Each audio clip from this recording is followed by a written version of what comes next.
We need to encourage more people to join the heavy-duty truck parts and service industry. It's an ongoing challenge, and really when you think about the different methods of getting people into the industry, one option, of course, is to promote people joining through scholarships and education. Is scholarships enough? Is that something that we should be pursuing? And if so, how would we go about doing that?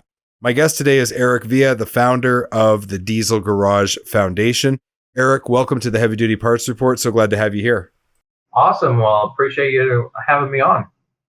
So we're trying to tackle this great big monstrous issue of the technician shortage, and we're trying to look at it from different perspectives, right? There's obviously recruitment, and then there's retention. Today we're going to talk about getting people into the industry. Can you explain to our listeners what, or rather how the scholarship program that you offer works? Just give us the high level overview, and then we'll get into the details. Okay. Well, we want to promote the diesel industry trade. Everybody's always short diesel technicians everywhere you're at. 100,000 at least short right now, and that number is going to climb. So what we want to do is we want to help close that gap if we can, as much as possible. 100,000 people trained is a lot of money, but we want to try to take a bite out of it with the best we can to try to make an impact. So the scholarship, what we offer is make sure you get apply for a trade school that you want that falls underneath of what we support, from the welding, diesel technician, machinist, and CDL school. Those are the four that we focus on and that we support. Make sure you're accepted by that trade school, because we could give them a scholarship. But if they're not accepted to go to school, the scholarship isn't going to do any good. So we want to make sure that you're already registered at school, all your financials are in, and once you qualify there, you need to make sure at the same time you're applying at that school, apply for the Diesel Garage Foundation scholarship as well on our website. And there's a few more requirements that we have that add on to the trade school, because we just want to make sure that we're getting everything out there as much as we can and promoting the best way we can. Right. Well, that makes sense. I mean, there's going to be a process for it. So who's like an ideal student? Is it only the kids just coming out of school, or does it cover a wider range than that? No, it is for everybody. It's a great question you asked too, because a lot of people have asked me, like, well, what about my high school kid? Or what if I'm 40 years old and I want to change careers? Hey, if you're 40 years old and you want to change careers and you want to board the diesel industry, man, we're all about it. That's what we're there for. If you're in high school, you went to shop class, and you're fortunate enough to where your school still does shop class, we want to help you out. Apply for it. Get accepted at the school you want to go to. Apply for the Diesel Garage Foundation scholarship. Then we look at that stuff there, and we just want to get a video from you. What we do is we just ask for a 3 to 5 minute video and a letter, kind of like an essay. Tell us why you want to do it and what this is going to do for you and your family, or whatever you're going to do. So obviously we want the money to go stretch as far as we can. We're completely run off of donations, so the more donations, the more scholarships that we can help out. So we just want to help out. Would you say that financially it's the only barrier to getting people into these programs? I mean, obviously if we take some of that financial burden off, it helps, but is that the only barrier? Or do you think sometimes people don't even see our industry as an option, and so awareness and overcoming the financial burden are kind of like two of the angles that you take to solve this problem? Well, I think you're right on the awareness part. Another part is, do people really want to work at that? Or is it just something that, oh, well, hey, I'll try this out and, go from there? Big thing is finding the motivation and determination, people that want to really do it. I mean, you got to be really motivated. So I think there's a couple of factors that go into that. A big thing is the financial for the scholarships, motivation, determination to do it, and trying to find the right people. I mean, it's really a special niche, and I don't think it's necessarily that people aren't aware of it, because they are aware of it, because they go to bring their trucks in, they go to bring their cars in. Even in the gas industry, they're shorthanded. Everybody's shorthanded. So to find those people that want to actually work, that's the hard part. And that's what I've been finding out with a lot of different employers that I've talked to about the foundation and what we're doing, and for support. And they're like, well, this is great if we had great support, but we still need to find people that want to go do it. They have to have the want and the drive to become a diesel technician or a welder or a CDL driver, So there's a couple of barriers that are up in there, but we want to try to help motivate everybody and show them, say, hey, look, in 12 months' time, what if you were in a place, in a job, you got out of school, you got the scholarship, you got your tools. 1 year from now, you're at a job making $80,000 a year to start plus benefits. How would that benefit you? Would you get them motivated by then? Would you bring the awareness to them by then? We're hoping to do so. No, that's true. And I will say that not every job is, not every person is perfectly suited to every job, right? There's a certain kind of person. And to your point, we need to find people that are going to look at this as a career, not just a job opportunity, because once we get them in the industry, then keeping them, that's the other half of the battle, isn't it? Yeah, it is. Retention is a big thing, especially with everything going on. But that's where the motivation and the drive comes from. And that's part of the application process that we want to see from people is, okay, well, get us a video. We want to see your body language. We want to read what motivation you have. Are you excited about it? You get up every day and go, this is awesome. I can't wait to do this because it's a life changer. Or are they going to be like, oh, well, I'll try this and we'll see what happens. And, maybe I'll do this for a little while until I find something else. There's no guarantees, but we want to find the right people that are going to be there to do the best that they can to change their lives and have the biggest impact that we can, to where they can make a big impact for us as well. We're going to take a quick break. We'll be right back. Don't have a heavy-duty part number and need to look up a part? Go to parts.diesellaptops.com or download the app on Apple or Android to create your free account. Looking for high-quality fuel injection for heavy-duty applications? Having one supplier for fuel injection allows you to better serve customers by providing them with a complete line, which increases your sales and profitability. Learn more at ambacinternational.com/aftermarket. We're back from our break, and before the break, we were talking about the scholarship program that is offered by the Diesel Garage Foundation. We're going to learn a little bit more about that. Eric, let me ask you something. From your perspective, what is some of the real big reasons we've struggled to attract enough people to the industry? You talk about 100,000 open positions right now for technicians. Last number I heard, there was like 80,000 open positions for drivers. I know on the part side, there's lots and lots of demand for people. What's going on here? Because for those of us that work in the industry, we know how great of an industry it is. Why are we struggling so hard to get people? Well, I think it's a lot of lack of motivation. And the reason a lot of those openings are there is because people are retiring. You get the earlier generation that's been around for 30, 40 years. It's time for them to have fun and retire. So we're having to fill those spots, and with not having shop classes in high school or different things like that in schools, it really cripples the industry because you have to get them interested first. How do we get them interested? We got to start them early. Whether if you go to a high school that doesn't have automotive program or something like that, or a shop class, how are you supposed to get that younger generation interested in what we're doing?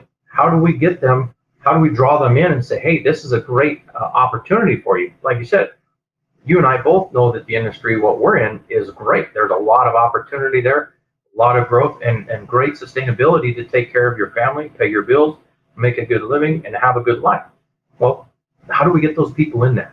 Part of the thing is cost. A lot of people look at it as like, oh, well, why should we have to buy our own tools to work on vehicles? Why do we do this? I mean, you know as well as I do, $60,000, $80,000 is not unheard of for a good technician to have in their arsenal of tools, big, triple bay tool, roll-away toolbox full of tools to take care of your job. A lot of people are like, well, why should we have to pay for tools? We just want to go work. Well, that's another barrier that people see, but it just depends on what you're going to do and your outlook towards that. Are you motivated to do that? It's really hard in that aspect without cultivating that at a younger age in the schools and the financial. So it's not just one thing. I think there's a lot of different things that go into attracting people into this industry. I agree with you. And certainly, the tool thing is definitely a barrier. I've seen people, I've heard people say hey, if you're going to choose a technical trade, don't do mechanics of any kind, because the tool cost is so much higher for that than, let's say, being an electrician or a plumber or some other trade. So we're losing to other trades. And another, to your earlier point about exposure, you're absolutely right. Like, if I hadn't gone to a cooperative automotive program in high school, I don't think I would have had any awareness about the industry. And when the opportunity to get into heavy duty came my way, I don't know that I would have taken it. And I think to a lot of families, you don't see them necessarily sitting around the dinner table and talking about how proud they are that their kid is going to, join the trucking industry and become a professional driver or a technician. They want their kids to be lawyers and doctors and maybe work in Silicon Valley in the tech sector. So there's these competing factors. And then, of course, you brought up the demographics as well, which is definitely a major issue. There's just not as many young people as there are people retiring. So the competition for people has just intensified. Well, yeah, it really has. And that competition boils back down to attitude, determination, and drive. What do they want to do? Do they want to sit around and play video games all day? Or do they actually want to get out and do something physical, work with their hands, and be able to be like, hey, look, I'm providing for my family. This is a great opportunity. There's potential, endless potential right there as far as job goes. You look at it for longevity. So say you come in as a welder. What's a job opportunity for that? You're going to be around for a long time. There's always going to be a need for a welder. And people are hiring welders right now like they're going out of style, just like diesel technicians and mechanics everywhere. You just can't find enough of them. And if you do find one, everybody's like, hey, tell your friend to come over here. Well, they're not motivated. So I'm over here doing this. Yeah. So the motivation factor is the biggest thing. Is like, we've got to figure out how to get into the schools and get people interested again and say, hey, look, this is a good career. And you don't have to have a college degree, a 4-year, 6-year, or 8-year degree to make that money. So you say, hey, look, if you went to a diesel technician school and you're done in a year, you're making $80,000 to $100,000 a year starting out. And because you're doing good, you're excited, you're motivated, you really learn. Your friend Joe could be in that 4-year school, still going to school, accumulating debt. While you're out there, you already got the scholarship from Diesel Garage Foundation. You got everything done. Started fresh with tools and everything else. And 4 years later, he just graduates his school. 4 years later, you moved up to service manager or a service tech higher position in your company, making good money, and you don't have any bills. So there's a lot of different stuff that we've really got to get out there. And to do that, to get started, first is the schools. Get a shop class back in there. And then another factor is talking to other people. Say, hey, man, why you got to bash us? We're doing good, just as good as you are. But you know as well as I do, people are still going to talk about it. So where there's really no way to overcome that part of it, the best way we can do is promote it early and promote it with everybody that we can. I agree with you. I think promoting the industry has got to be a top priority. How can people support the Diesel Garage Foundation if they want to get involved and support what you're doing? How do they go about doing that? You mentioned that it's strictly funded by donations. So how do we go about doing that? You can make donations right online to dieselgaragefoundation.org. You can go on there and check everything out of what we have. There's all kinds of different information that you can read for students, for parents. You can see our donor wall, the companies that have already supported us and are behind us and everything that we've got going on. You can go check that out and make an online donation if you're not familiar, you're not comfortable with using credit card or whatever too. There's also a way to do an offline donation. Send it to us. Give us a call. The phone number's on the bottom there, and see what we can do to work with you guys and come out to your school or come out to your business and see what we can do to try to help promote more of the diesel technicians in there, or welders for welding companies and machinists and some of the CDL drivers. We're working with a school in Alaska right now, NIT, and we were just up in Alaska and got out our first Alaskan trade school scholarship up there. So we really love to help people out and talk to the schools and see what we can do to help. And we appreciate everybody's help getting behind the foundation and what we're doing, because we all know trade schools aren't cheap, tools aren't cheap. So we appreciate every little bit of help that we can get. Our goal is 100 students a year. So, that's I guess if you look at it in terms of numbers, that's about $1 million. So If your company wants to get some more people there and get people behind you guys, go ahead and support the Diesel Garage Foundation, because when you guys do that as well, we also reach out to the businesses and let them know, say, hey, look, you donated to us, you support us. Here's a list of our graduates in the program that we think your business could use. So they have the potential to hire somebody out of that without having to pay for the training already. And if they hire somebody out of the program, then they've already got an applicant that can come in and is moldable to their business. Right. So they invest in you, and you turn that investment right back towards them. So that's fantastic. So what's the step-by-step process of applying for the scholarship? How much of a scholarship does a person get? You kind of alluded to it before, but just summarize the process for us, and what can they expect in the way of a scholarship if they are approved? Okay. So first off is you apply for your trade school. They apply for welding. They want to go for that, or diesel technician. They apply for it. They get accepted from the school. At the same time that they're applying for that, they need to apply for the Diesel Garage Foundation scholarship. So that way we know which school that they're going to be working with. So we can reach out and talk to them and say, hey, look, is Mr. Smith over here, has he applied for you guys, and has he been accepted? Oh yeah, he's been accepted. Okay, so we see his application here as well for funding. So we're going to reach out to that person and let them know to go ahead and submit their video to us. And once we go through there and review that, the staff and I at the Diesel Garage Foundation will look through that to see who gets that. And it's definitely a process, because I couldn't make the decision by myself. I got good people with me to help me out. Once we figure that out, we talk to the school, we see how much it is. Scholarships, usually we try to cover the full tuition and the set of tools. So it could range from anywhere from $6,500 all the way up to $20,000 or $25,000 for the 1-year program of what it is and what we have available to those. If somebody says, hey, we want to go to this school, and it's a 2-year program, well, we support that, but we want to focus on the 1 year, because a lot of employers have stated that it would be easier to do that and have them there. Their attitudes are better with certain things. So get them into the job as quickly as possible. Exactly.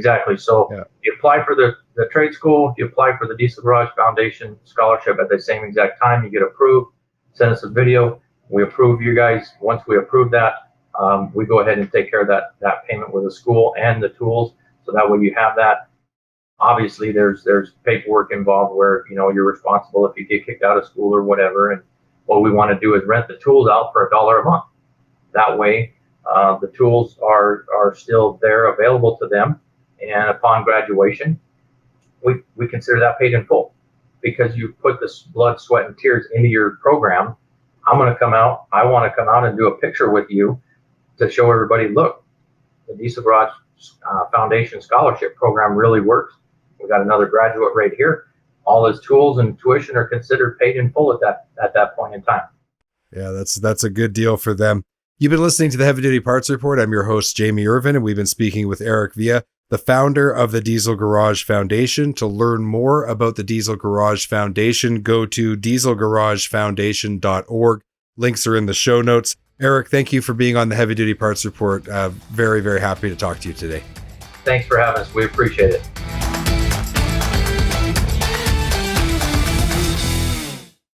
Thank you for watching this video. Click here to subscribe to the Heavy Duty Parts Report YouTube channel, and click here to watch another great episode.